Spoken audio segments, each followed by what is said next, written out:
Francesco Vianello per Prima il Veneto, grazie. Buonasera Grazie a tutti, Vianello. grazie, buonasera. Stasera parliamo del violentissimo attacco sferrato dal Cremlino contro Sergio Mattarella che quando ha ricevuto la laurea honoris causa a Marsiglia qualche giorno fa, nella sua lectio magistralis, ha fatto un parallelo tra l'invasione della Polonia da parte dei nazisti il 1° settembre del 1939, invasione che portò poi alla Seconda Guerra Mondiale, perché Germania e Inghilterra, Francia e Inghilterra dichiararono subito guerra, e l'invasione da parte di Mosca dell'Ucraina. Francesco Vianello, militarmente sembra che la Russia stia avendo la meglio, poi le notizie sono abbastanza frammentarie, discordanti, non è mai ben chiaro, un po' avanzano gli ucraini, un po' avanzano, ma avanza l'esercito di Mosca. L'Europa ha peccato un po' di ingenuità quando si disse sarà una guerra lampo, insomma vincerà l'Ucraina? Beh sì, secondo me sono stati ignorati alcuni segnali.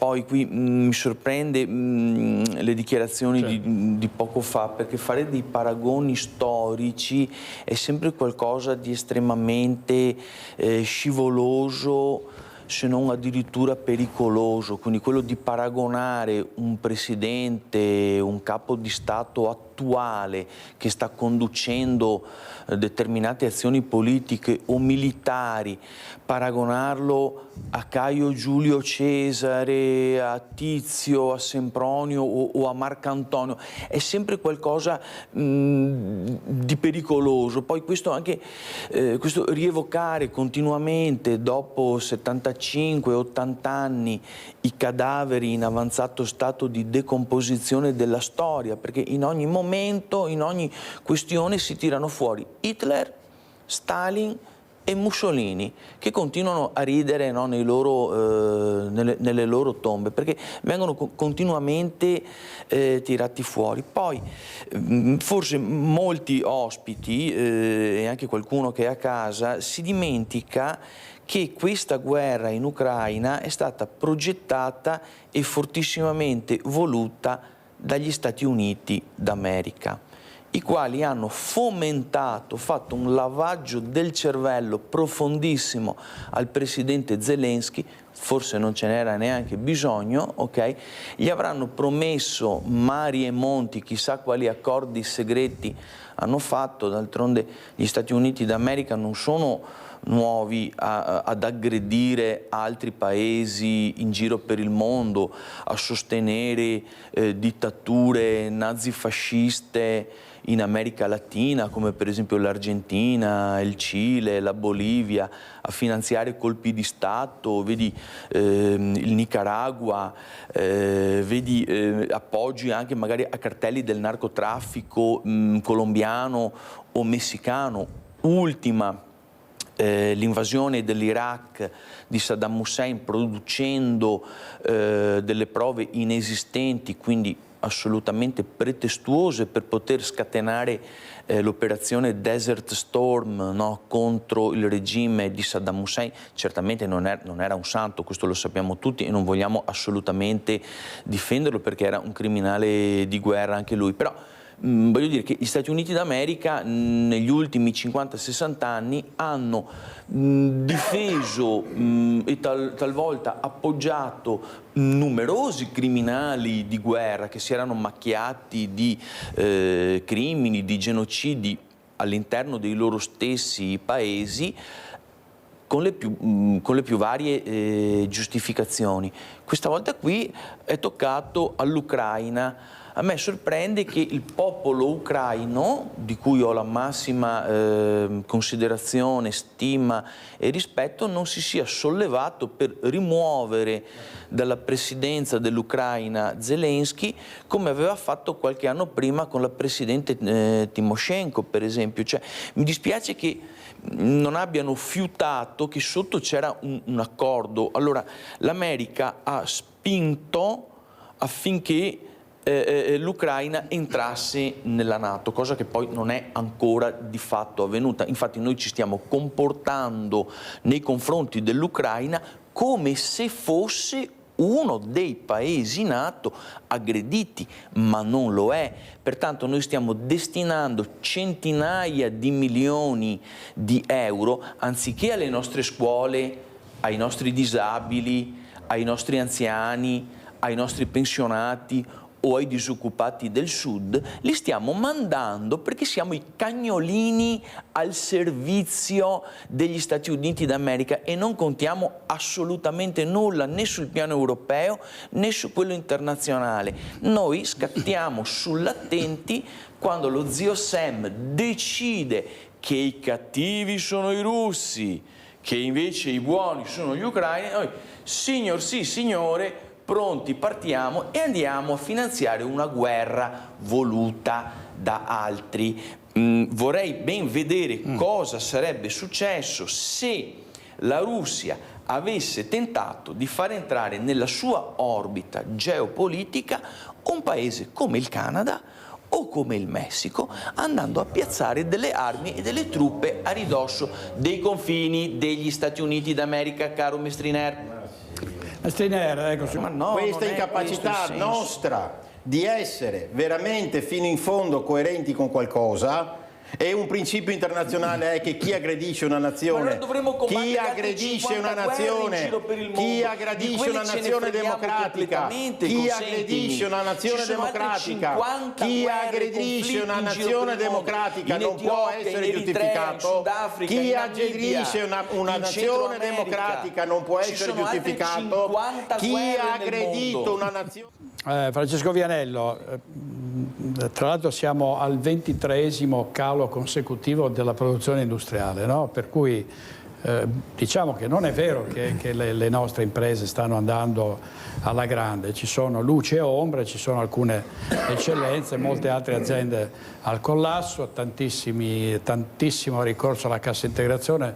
Noi seguiamo spesso manifestazioni di lavoratori che sono stati licenziati o stanno per essere licenziati, e qui bisogna dire è un paese in cui siamo ancora impastoiati nella burocrazia, sì, no? sì. Le aziende dovrebbero crescere se non avessero tutti stilacci e stilacciuoli. Se si potesse, adesso qui non bisogna fare i trampiani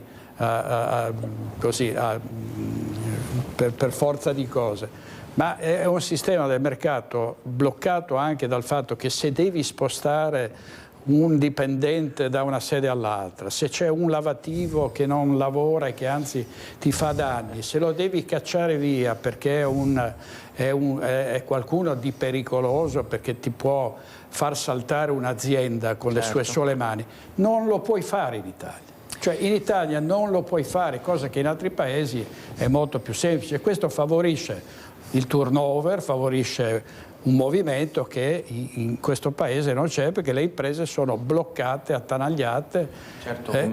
Purtroppo è così, bisogna dire la verità. Dice bene, direttore, purtroppo c'è una burocrazia asfissiante, per questo noi di Prima il Veneto da anni continuiamo a proporre e a riproporre un modello indipendentista o perlomeno federalista, perché riteniamo che intanto l'Europa dovrebbe essere costituita da una federazione di stati autonomi e indipendenti, e noi sosteniamo questo pensiero.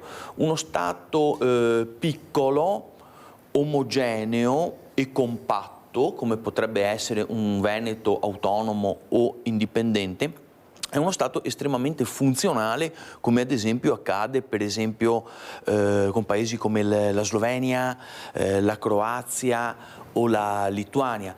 Basti pensare che in Veneto la popolazione è di circa 4 milioni e mezzo, 5 milioni di abitanti, ci ritroviamo tutti addensati in una pianura dove è molto anche facile distribuire i servizi, per cui quello che noi proponiamo è un modello indipendentista del Veneto, con delle istituzioni e dei governi estremamente vicini a contatto dei cittadini e delle esigenze specifiche locali della popolazione, con forme di consultazione estremamente rapida, magari di tipo referendario, come accade molto spesso in Svizzera, utilizzando per esempio anche le tecnologie del web online. Adesso tutti quanti hanno un telefonino e trascorrono 20 ore al giorno a inebettirsi sui telefonini, e quindi questi potrebbero essere utilizzati per delle consultazioni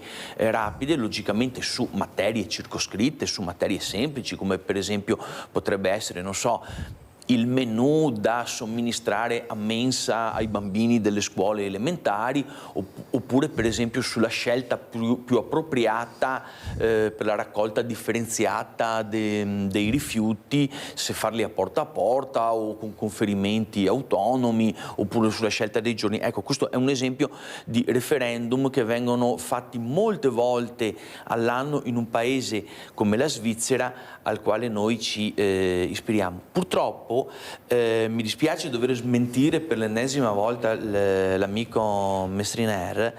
Questo governo non ha fatto nulla per aiutare i cittadini. Il costo della vita è triplicato.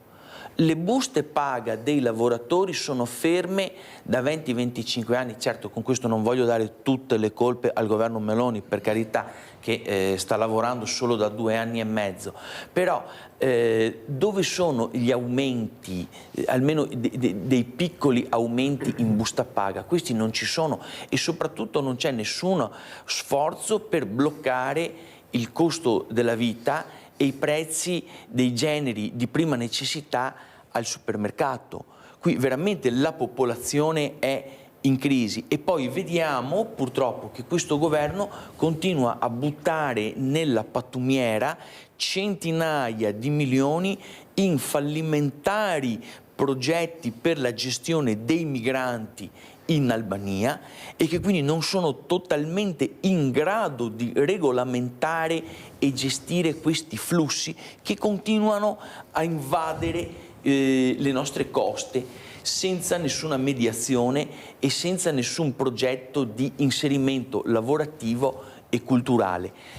Un'ultima parola mi consenta di dirla sul problema della sicurezza nel comune di Venezia, in particolare a Mestre e nella zona di Via Piave. Io faccio un ennesimo appello a tutte le istituzioni perché venga creata un tavolo per una soluzione. È un tavolo. Sì. Le istituzioni devono essere presenti, ci sembra che le istituzioni siano estremamente latitanti. Vieni tu, Mestriner, vieni tu a Mestre a farti un giro in Via Piave, dai, vediamo se avrei voglia di scherzare, di ironizzare ancora. Ti porto in Via Piave, ti faccio vedere come vivono i miei cittadini, ma sembra che non ti interessi. Ci passo a Mestre più di te forse la vita. Io passo a Mestre più di te, il tempo. Allora fatti un giro in Via Piave. Il tavolo. Tu risolvi i problemi col tavolo. Invece di ironizzare, vieni a farti una passeggiata. Dove che il tavolo magari assieme agli assessori della Lega, no? Venite a farvi una fatevi vedere. Della Lega? Che me ne frega gli assessori della Lega? Sei della Lega, no, tu di che partito sono della sei? Lega, non mi interessa. Non è il problema dell'assessore della Lega o no. Voi siete malati di partitocrazia. Voi siete malati. Ma proprio noi il problema è la Lega o non la Lega. Il tuo problema dovrebbe essere cercare di proporre una soluzione concreta. Che soluzione concreta proponi? Il tavolo. Il tavolo. Io sono allergico alla parola tavolo. Cosa vuoi che ti dica? Adesso ironizza, dai. No, non è che ironizzo. Continua a ironizzare e a sbeffeggiare il problema della sicurezza a Mestre. Il fatto che uno dica che il problema lo risolvi col tavolo. Se c'è una cosa in questo paese che piace molto a tutti è far tavoli. Madonna belle santa, conferenze dove si dice tante cose. Non sta piccate su a Toia se troveremo per mangiare pane e salame. Fasi il tavolo. Francesco Vianello, prima il Veneto. Grazie, buonasera a tutti. Arrivederci Vianello.